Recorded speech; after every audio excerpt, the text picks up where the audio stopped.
We'd like to rationalize the denominator of this expression, but let's first take a moment because I notice we've got factors of a and b here in the numerator and same thing in the denominator. Let's see if we can simplify this at all by writing this as the cube root of ab over ab squared. And we'll work on the radical in a moment.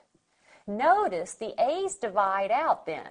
The a's divide out, and I have b to the 1 over b squared, so this is the cube root of 1 over b. I would always simplify before trying to rationalize, if possible. Now, let's go ahead and write this as the cube root of 1, and we certainly know what that is, over the cube root of b. And now let's worry about rationalizing the denominator. What do I multiply the cube root of b by so that the radicand becomes a perfect cube?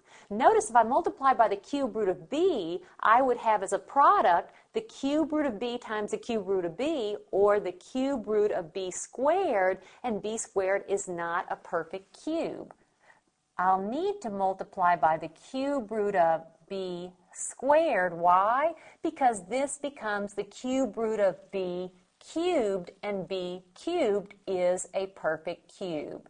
If I multiply the denominator by the cube root of b squared, I'll multiply the numerator by the exact same thing, cube root of b squared.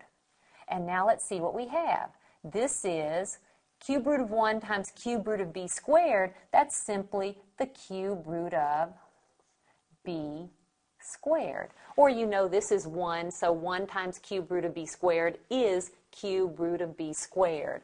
And then let's go ahead and write our denominator. This is the cube root of b cubed, and the cube root of b cubed is simply b.